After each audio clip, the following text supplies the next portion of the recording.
Hello, welcome to the Superhuman Entrepreneur Podcast. I'm so excited to introduce my guest and my friend, Sean Michael Crane. I had the privilege of working with him as we build Unstoppable 365, this amazing business that helps people to be able to unlock their potential when it comes to their health and their success and all aspects of their life. He has his own podcast, the Unstoppable Mindset Podcast. If you haven't had a chance to listen to that, be sure to do that and then follow him on all the social medias accounts. He is an amazing keynote speaker. He's an author, and he'll tell you the most important thing is a family man. I've had the privilege of knowing Sean and working with him for a little bit and helping him to unlock even higher levels of health. Sean also has this super amazing book, if you haven't had a chance to check it out, is called A Prison of Your Own, where he shares his whole story about how he was able to create a superhuman mindset while in prison. So there's so many good tidbits of information that you can work with to apply to become superhuman yourself when it comes to living the superhuman entrepreneur life. So definitely find out more about that in our podcast.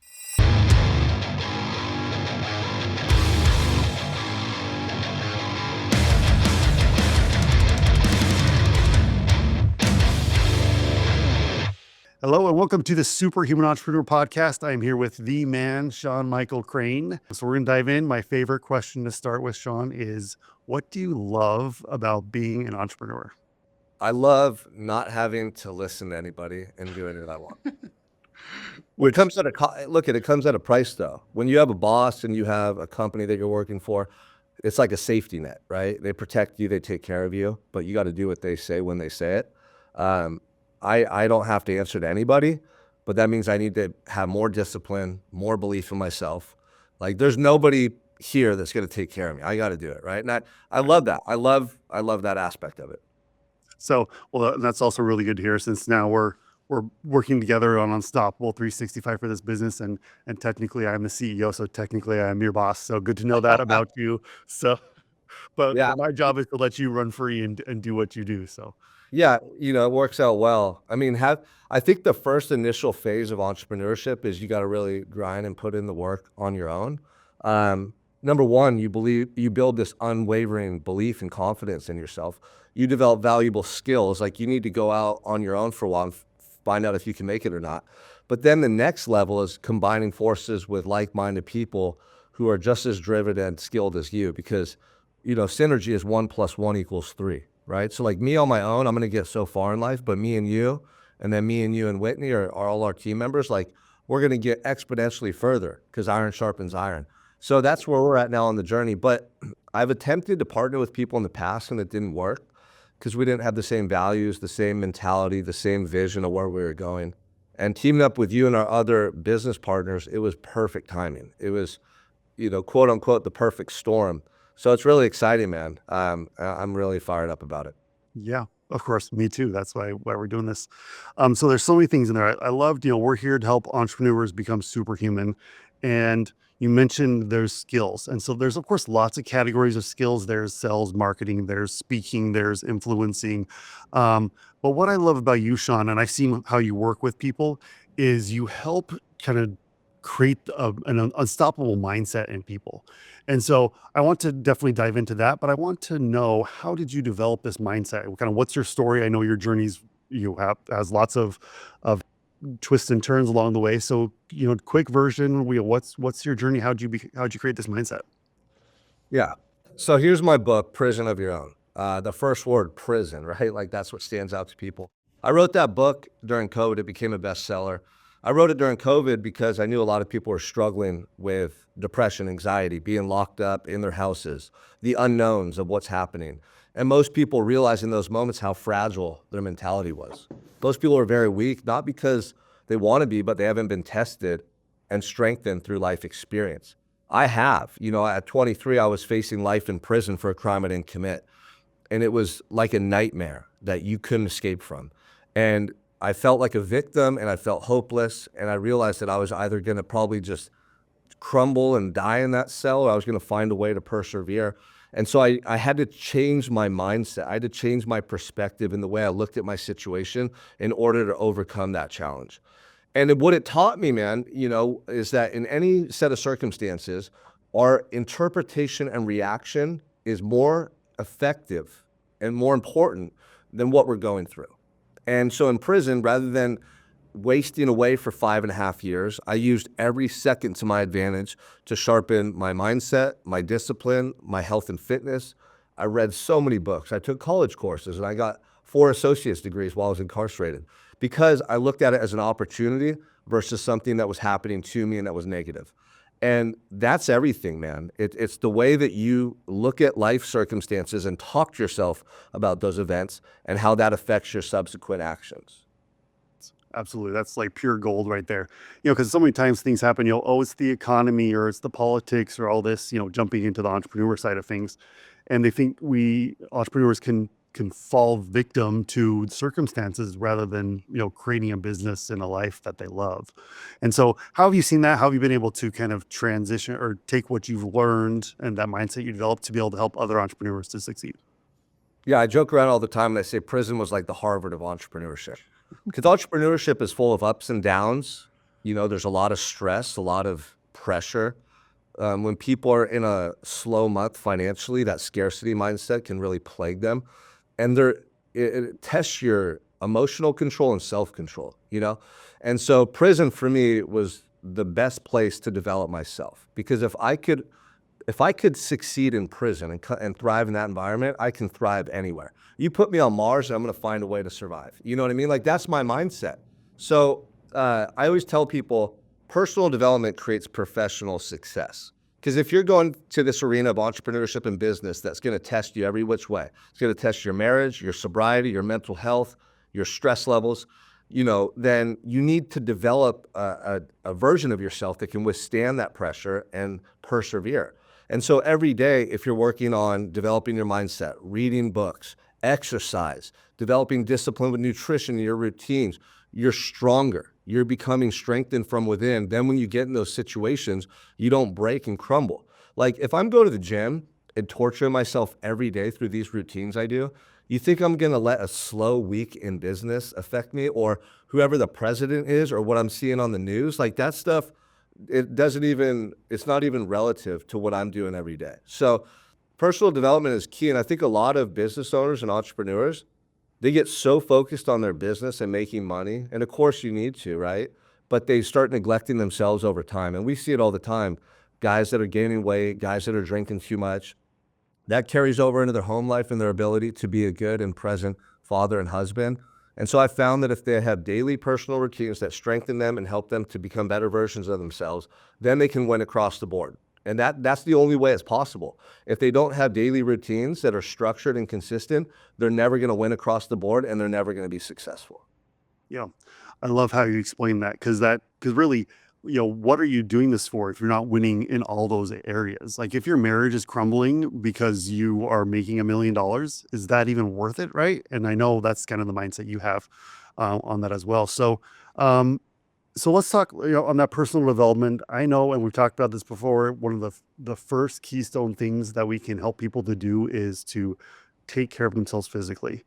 And kind of what's your philosophy with that? What impact have you seen that for you and for the people you work with? Yeah, I mean, when you exercise, it changes everything about you in a positive way. Like your biochemistry changes, right? Your self-talk changes.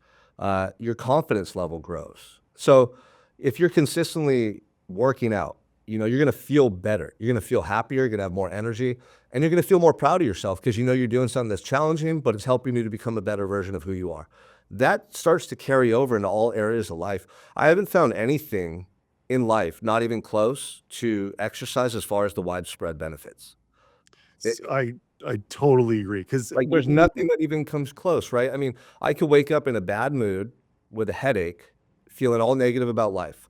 And I go spend 30 minutes on the exercise bike or I go to the gym and hit some weights, and I'm leaving the gym a different version of myself. Now my thoughts are positive, I have energy, I'm optimistic about the day. And so, entrepreneurship is about being able to, see the good that's coming in your life, being able to troubleshoot, being able to navigate through challenges. And a person who has a positive mindset is way more capable to do that than someone who's pessimistic and negative. Like there's so many times where you don't know how things are going to go next month. You don't know how your business is going to be next year. But the guy that can bring that positive perspective into life, he manifests the right outcomes because he just sees positivity. He just feels it, and therefore he produces it. Yeah. No, even just the fact of showing up at the gym that day, like you said, it creates a vision for the future because it's, you're going to, the next time you come back, you're going to be stronger and continue to build and build and build. And then that just helps you show up better everywhere in your life, whether you're walking into your office or you're walking into a job site, or you're walking through your front door and your kids and your wife are there. It's that you has to show up. And so when you can take care of you, you can show up better everywhere. Yeah, 100%. And I mean, nobody would choose to be fat over being skinny and ripped, right? Like, no one would choose to be broke over being a multimillionaire, right? So, like, people know who they want to be and what they want in life, but they make excuses. I don't have time. I'm too busy. And the reality of it is, you don't have enough time until your health is in jeopardy. And then you'll do anything to get it back. So, my thing is like, I want to paint a picture for people as to what's at stake in the future if they don't prioritize their health, their daily routines now. Yeah, it's hard. Yeah, it's uncomfortable. But number one, you're going to have a better quality life. And number two, doing hard things consistently is where you find inner peace and joy.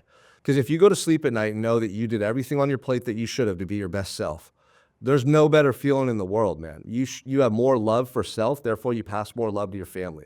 You feel more optimistic in life in general, therefore you're going to produce bigger and better results. And it's just very obvious once you've done it for a while. But the people that don't prioritize their health, they're either lazy or they're just ignorant, and they don't understand, like, dude, your body and your organs and this stuff is not going to sustain on its own. You got to take care of it, man. Right. You mentioned something in that I really like that I think ties back to all of this is you have to have a love for yourself, because you can only love someone else as much as you love yourself. And so if you don't love yourself enough to take care of yourself, to eat good food, to do those things, how are you going to have the true impact, in your marriage, in your family, in your business that you want? Yeah, you can't. And I used to think that term was so corny, like self-love. I used to clown on guys that would say that, but I didn't understand because I didn't love myself. I wasn't doing very much in my life at that time that proved I loved myself. I was harming myself, drugs, alcohol, partying.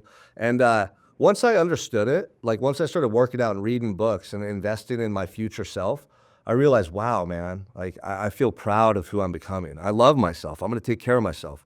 I'm going to choose this food over that bad food. Like, that's not good. I'm going to choose to read books versus getting high and drinking. So every decision I made internally resulted in me loving myself more. And that's why I'm able to be so dedicated to my wife and children. That's why I'm able to help other people because, I love myself. Therefore, I want everyone to feel this way. And my whole purpose, man, of becoming a coach and a speaker was to help others create a life they love and cherish. Once, if you can truly say you love and cherish your life and who you are, that's the epitome of success, man. Nothing else tops that. That's why we all do what we do. So, if anyone's listening to this and you're making decisions that don't internally result in self-love, you're damaging yourself and you're going to make everything in life you want to achieve harder to accumulate over time. Yeah. Um, yeah, it's definitely a big key there, that love. And let's talk about a couple of things on there that you kind of touched on, because I think they're so important. Like when you talked about, drugs, alcohol, and now the point where your sobriety, you're taking care of yourself, you're doing those things. Because I know in my family's life, I have uncles who have destroyed their lives and destroyed their marriage, and with alcohol, with drugs.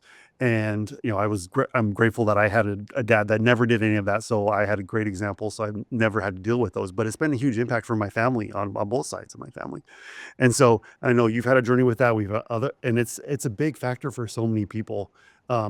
So yeah, how's that for you? And now I know now we have this unstoppable mindset you developed. It's as like almost a non-issue. But what's the change in how you are now versus where you were before because of all that?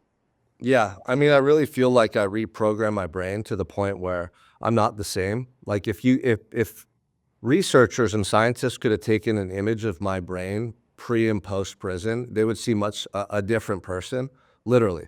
So that traumatic experiences can rewire the brain instantly. A near death experience, going to prison and facing life like I did, it really altered something in me where I never crave drugs and alcohol. I don't even think about them. It's a non-issue in my life, and I think establishing positive routines and being consistent really helped me to take that traumatic experience and just run the complete other way. You know, I'm still very much obsessive over things. I'm not obsessive over drugs and alcohol. I'm obsessive over personal development and reaching my potential and making an impact. You know, so I think I've used the things that were damaging me and kind of like did a 180 with them, and now I use those same internal characteristics and traits for good. But for anyone listening to this, if you're battling addiction, most likely it's your phone or food. Those are the two most negative vices people have in our society right now. And food, people don't realize, like, it's very addicting and it's very limiting in who you become. You know, if you're putting this pleasurable food in your mouth over and over and over, and you can't say no to the donuts or the pizza or the McDonald's or whatever it is, like, you're not in control of your life, and you're a slave to your cravings, you know? Same with people's phones, like, they can't put them down. So for me, after drugs and alcohol, I would always then look at any area of my life where I thought, okay, is this negatively impairing my ability to perform in life? And that's why 2 years ago, I gave up dessert forever, because there would be times when I'd crave snacks and dessert late at night, and I'd be like, oh, I don't want to eat that. You know, I'm disciplined, I'm building my physique, I'm reaching my goals. But then that other voice inside my head would be like, just have a little bit. And I'd end up eating all the dessert, whatever it was, the whole cake, the whole box of cookies. And I realized, man, I'm a slave to my cravings. I don't want to be that way. So two years ago, I said, I'm never eating dessert again, and I never have. And I'm always very conscious of my behavior and how much time I'm spending on my phone, or how even exercise. Like, do I need it or do I love to do it? Is it something I need just to be okay? Or is it something that I see the value in, it helps me excel in life? And I think just a lot of people, man, if you're not purpose-driven and going after your goals and your dreams, you're going to have these cravings and vices that creep into your life, and you're going to give into them because they numb out the truth about your life. They give you moments of pleasure that help you to forget that you're not living up to your potential. Yeah.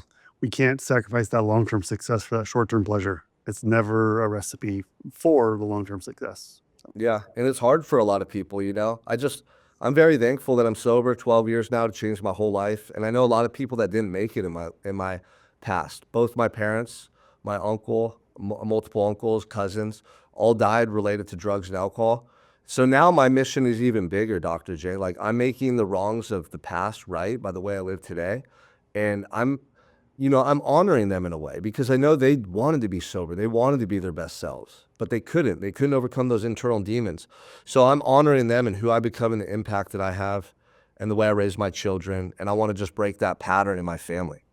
yeah, that's key. And I appreciate that. And I love that I get to work with you on that journey now too, because that's, the ultimate goal, break all those unhealthy patterns that we had. Yeah.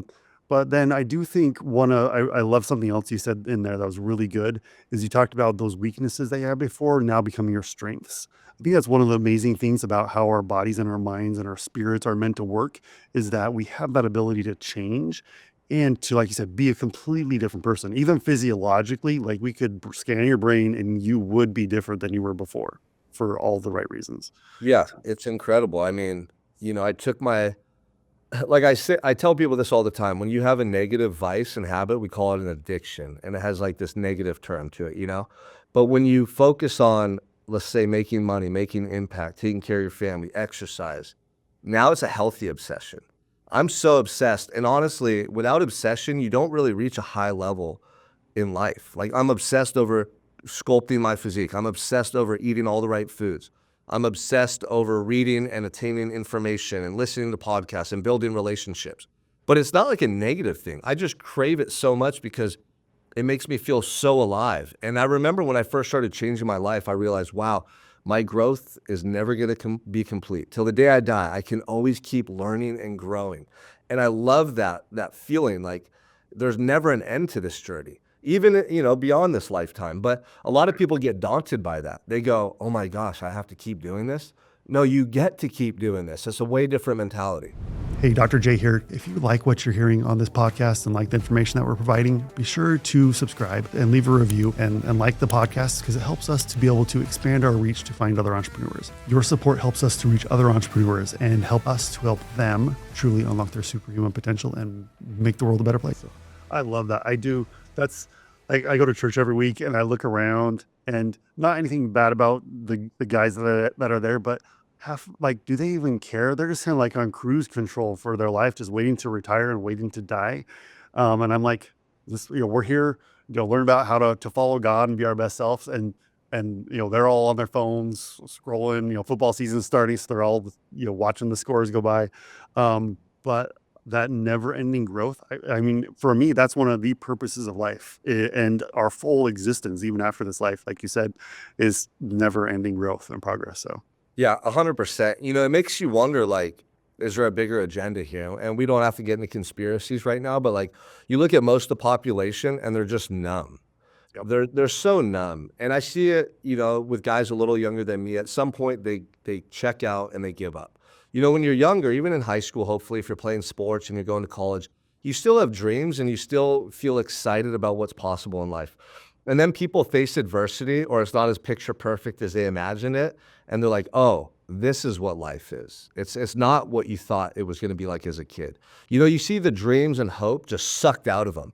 And they go get a job as a UPS driver. They have a couple kids. They just get a fat belly and they just check out like they do. They're on their phones playing fantasy football. They're waiting for Friday. They're sleeping in on the weekends.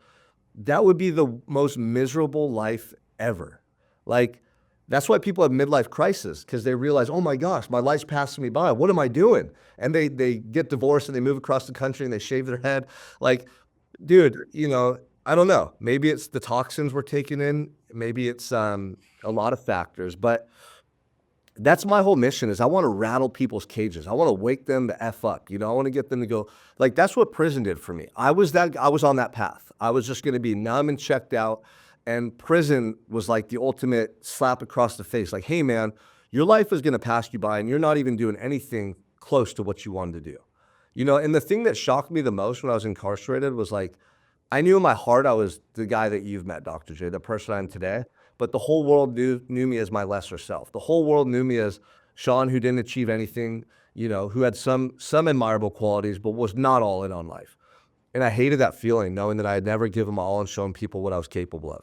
And that's what still drives me today. It's a healthy chip on my shoulder. It'll never go away.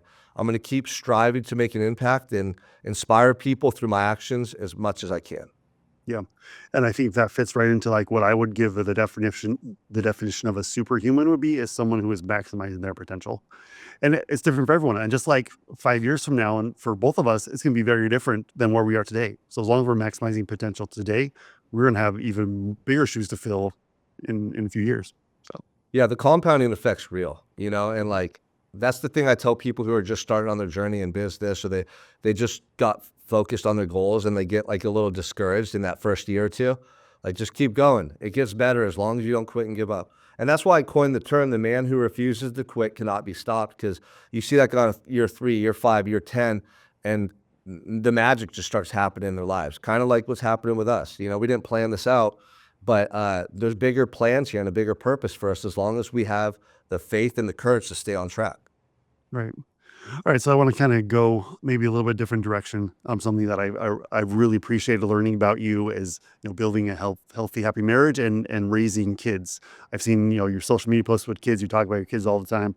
I have 2 daughters. Love them. So that's one of my favorite things to do is we get these young minds, these young bodies, and we get to coach and train them and build them up. Of course, we support them and care for them the first few years, and then we start to teach them. So I've seen you do that over our time notice, working together. So what's kind of your favorite part about, being a dad? I know we'll talk about marriage here in a little bit, but specifically being a dad. Yeah, there's so many aspects of being a father that I love. Like, my family's my number one value, and I didn't have the parents I needed growing up. I really wanted them to be sober. I wanted them to keep their promises. I just wanted them to like be better. And I still love them immensely. But, you know, I went through a lot of tough times as a kid. I saw a lot of bad things and it put a scar on my heart. But it's a good thing because it always reminds me of that pain. And I never want my children to experience that at my hand. You know what I mean? Right. I want to provide all the tools and experiences they need to thrive in life, not shelter them, but prepare them. So the coolest thing for me is like just being able to watch them grow up and develop their personalities and the little learning stages and developmental stages they go through. All of a sudden, you're having conversations with them. All of a sudden, my daughter Scarlett's swimming, and we go to the pool, and I swim with her, and she's in the deep end. She's so excited. And my little man Preston, like he's doing martial arts now, and it's building his confidence. And just watching them come into their own. I love that. I love that so much. And they keep me young at heart, man. Like if anybody's listening and you're one of those people who become jaded or you lost that spark, get around some kids and watch how carefree they are. They don't worry about all the BS we do. Yeah, they don't have as much responsibilities, but maybe they're just focused on what's more important in life. And those are the moments we share together, being in the moment, having fun, and they want to be the best. They want to try things. They're open-minded. They're curious. My daughter said that the other day. She goes, Dad, I'm just curious. I just want to know everything. She's 5. And I love that because that's one of the key aspects of people who you see living fulfilling lives is they never lose that sense of curiosity. And so I observe my kids all the time, and they are the secret to success long-term for those of us in business. So for sure, so I want to hear more about that. Why are they the secret? What? Because they haven't been jaded by the world, they haven't lost that innocence. They haven't lost that wonderment, that spark of life. They haven't explored or experienced as much as us, and so they want to. And here's the thing, especially with the internet nowadays, like there's a new frontier out there. There's no limitations to what we can experience and do. People think once they learn how big the world is, the countries, the history, all this stuff, like they're done learning. But the best learning is done through experience. And you can go sit with someone on a park bench today and just talk to them and get some great insight about life. So that curiosity and that open-mindedness, I remember I was such a closed-minded person before prison. I would shut down new opportunities. I'd say no to anything that was uncomfortable or foreign to me. And I just stuck in my little bubble. And I hated that, but I was too scared to just be open to change, open to vulnerability, open to whatever may happen. And out in the unknown is where our dreams come true. In the known is where you stay stuck and you start to die, right?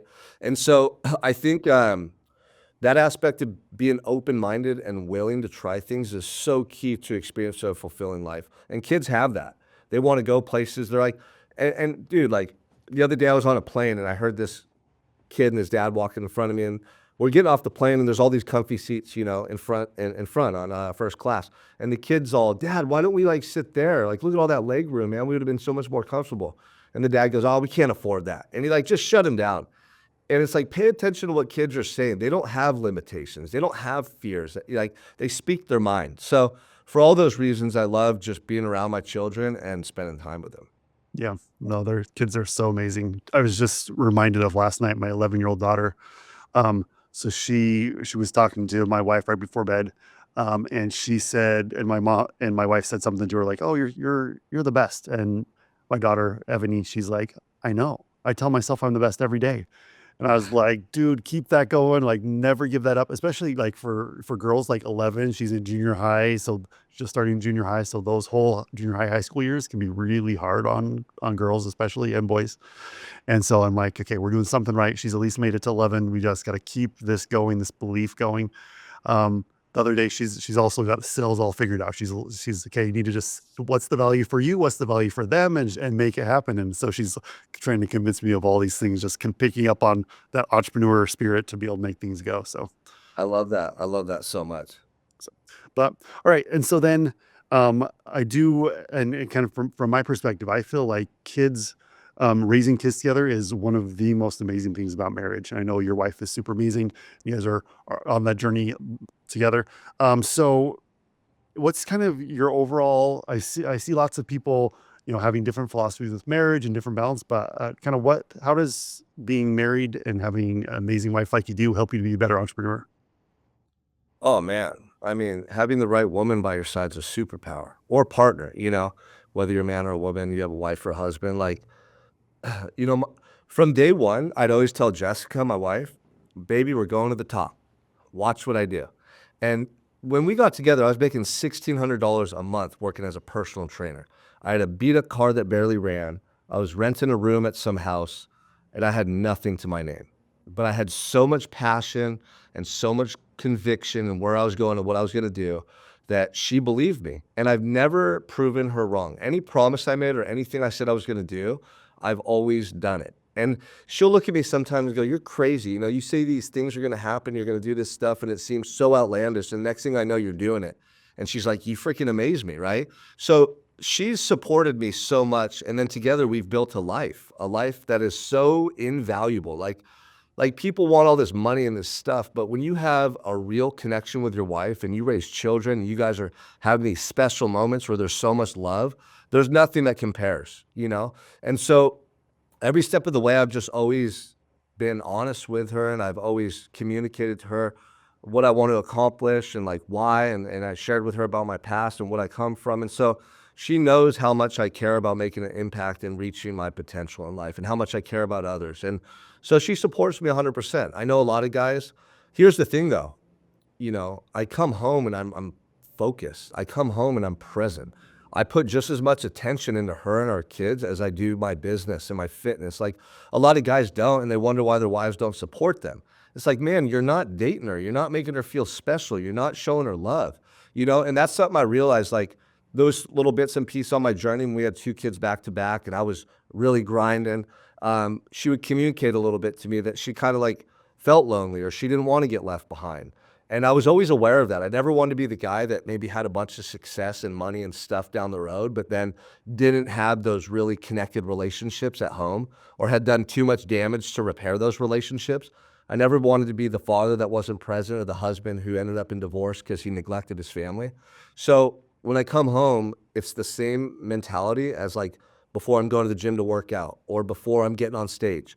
I'm fully present. I got to bring good energy. What can I do to give them some love and make them feel happy about life? And I do that every day. And she feels that, man.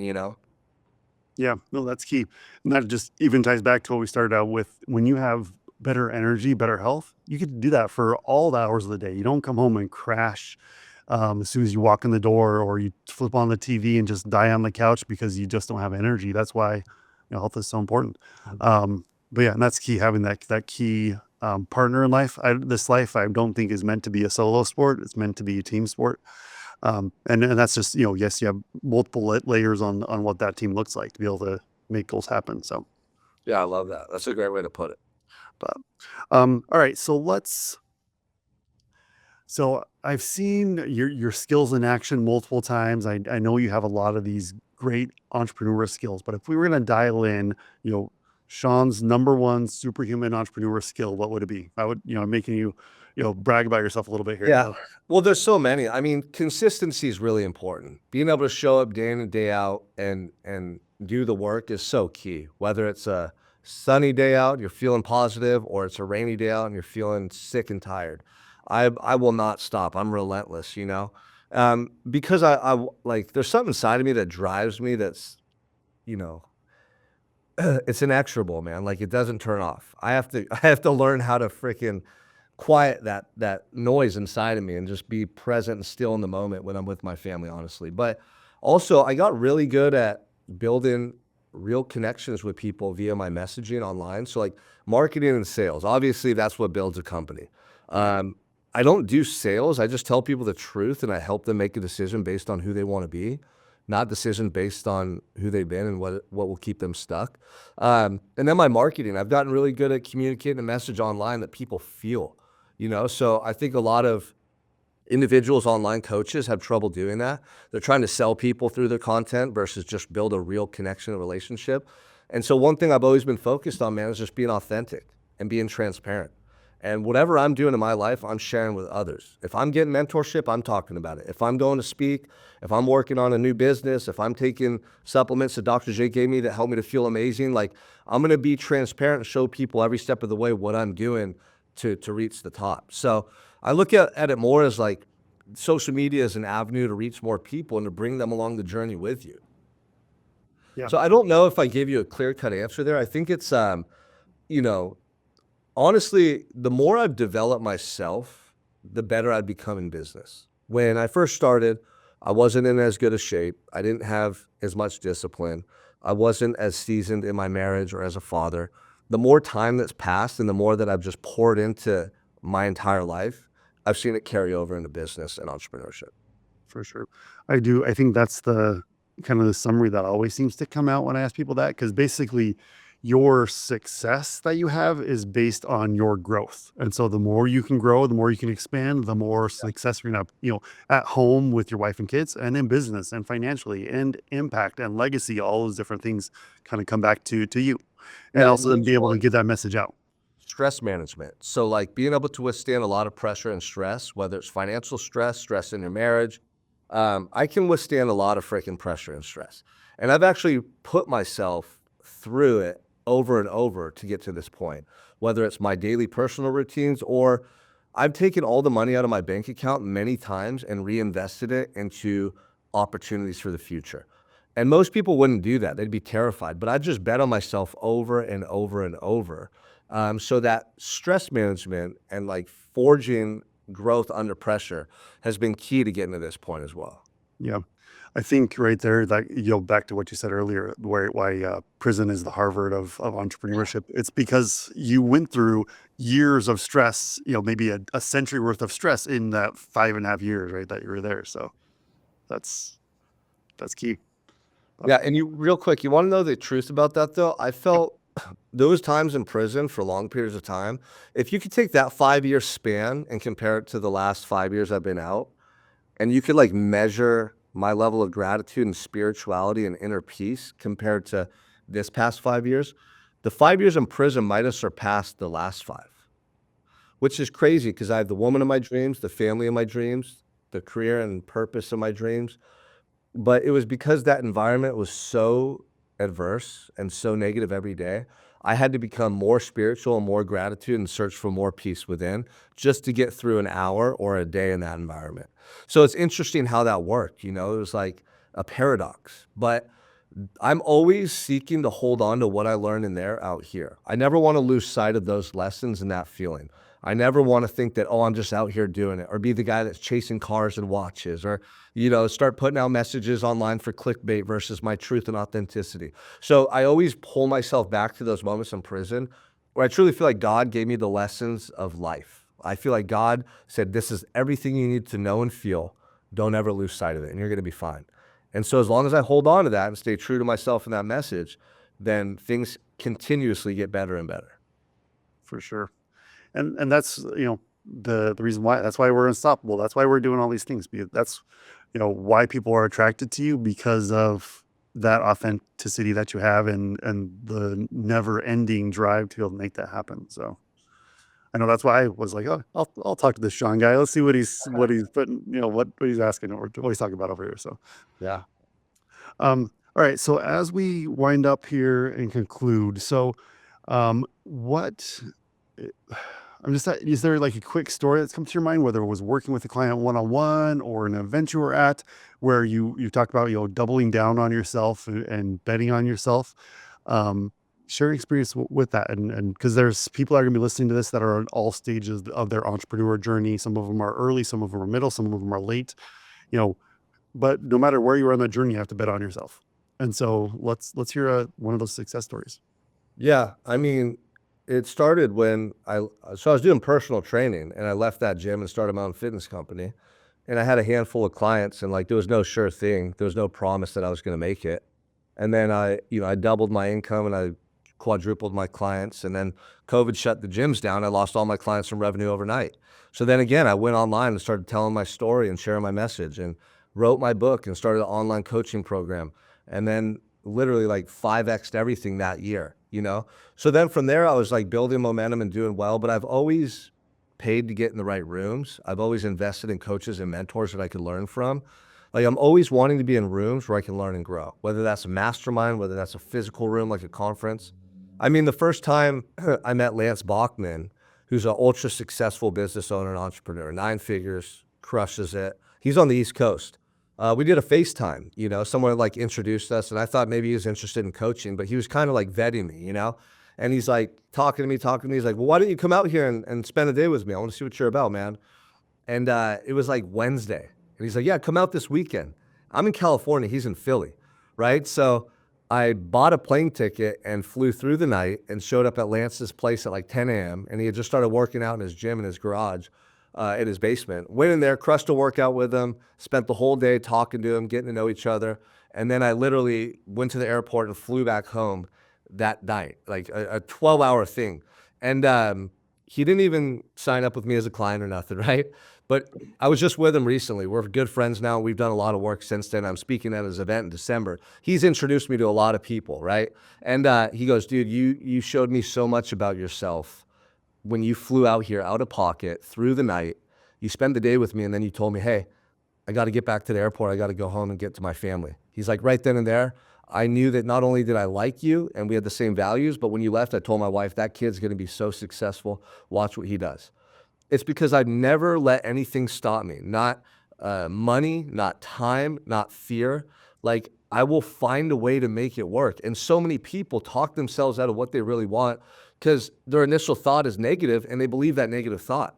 But at any time, you can choose to find a solution. You can believe in the outcome you want. You have to go to work to make it happen. But it's that difference in thinking that is everything. And there's so many situations like that. I mean, the way me and Tommy connected, I called Tommy Mello for a year straight. Every couple of weeks, text messages, checking in on him. A mutual acquaintance introduced us, and I thought Tommy was interested in coaching, and at the time he wasn't. But I check in with him. How you doing? Build a relationship, build a relationship, build a relationship. All of a sudden, finally, after enough times reaching out to him, he's like, dude, you want to come and speak at my event in Orlando, the Freedom event? That was last year. And I became a keynote speaker at his event. That's how you and I met. I met a lot of people in that room. And so it's been a series of situations like that where I'm just relentless because, you know, I know it's about building relationships and being persistent with people, and I just don't take no for an answer, man. Like, I just keep showing up. So there's been probably 20 or 30 of those types of situations over the last couple of years that I just bet on myself, man. I just bet on myself, and I build the right relationships, and I keep getting in the right rooms because that's where the magic happens. So love it. That's definitely a go-to superhuman skill, is being able to bet on yourself, and superhuman entrepreneur skill. So, all right. Well, if you going through all we talked about in the last 40 minutes, if you haven't picked up something that you can do to apply and to help your entrepreneur journey to succeed or to become superhuman, then go back and listen again. And if you love what Sean's talking about, we have an amazing program that's so affordable to help you on this journey, our Unstoppable 365 Mindset, Fitness, and Nutrition program. So definitely hit us up wherever, Sean Michael Crane on social media, or my social media, or our Unstoppable 365 social media. We're here to help you wherever you are in your journey to be able to achieve some amazing results. So, Sean, you want to sign us off? Any last words? It was great, man. I mean, you know, we get this lifetime to do whatever it is that we intend to do. Like, don't be that person that quits and gives up. If you own a business and you're not there for your family, give them more time. If you're out of shape, like, get in shape. Like, I want to do everything to the best of my ability. I don't want to look at any area of my life and go, that's subpar. That's less than what I'm capable. That's not okay for me. And I just want it so bad, man. Like, I don't want to just exist in this life. I want to thrive. You know? So if you're listening to this and you feel like you're not giving as much as you can to life, this is your wake-up call. You're capable of so much more. You got to want it, and then you got to back it up with action. Get yourself in a room of people that are going to push you, that are going to hold a high standard for you. Stop making freaking excuses. People need you, and be an example, right? An example of what's right in this world, not an example of a lazy person that checked out and gave up on their dreams. Yep. And that is how you become superhuman. Success comes by you taking that ownership. The circumstances, the health, the business, wherever you are, being the owner, not a victim in those situations. We need to break free from those limiting habits, those poor health routines or addictions. That's another huge one, breaking through those addictions and really unlock new levels of health and performance. And remember, these limiting beliefs are just programs that have happened in our minds over time. You need to specifically take action to prove that limiting belief is false. These are really priorities. They need to show up as priorities in your statements of your energy you're spending or your finances. You're enjoying the podcast? Help us reach more entrepreneurs like you by leaving a review. As a thank you, everyone who leaves a 5-star review will be entered into a drawing for some exciting prizes. We are here to help you more than just listen. Head over to superhumanentrepreneur.com, click on community, and join a powerful network of entrepreneurs that are striving to be their best. Each episode includes action steps, resources, and accountability to help you to implement these ideas and start seeing results.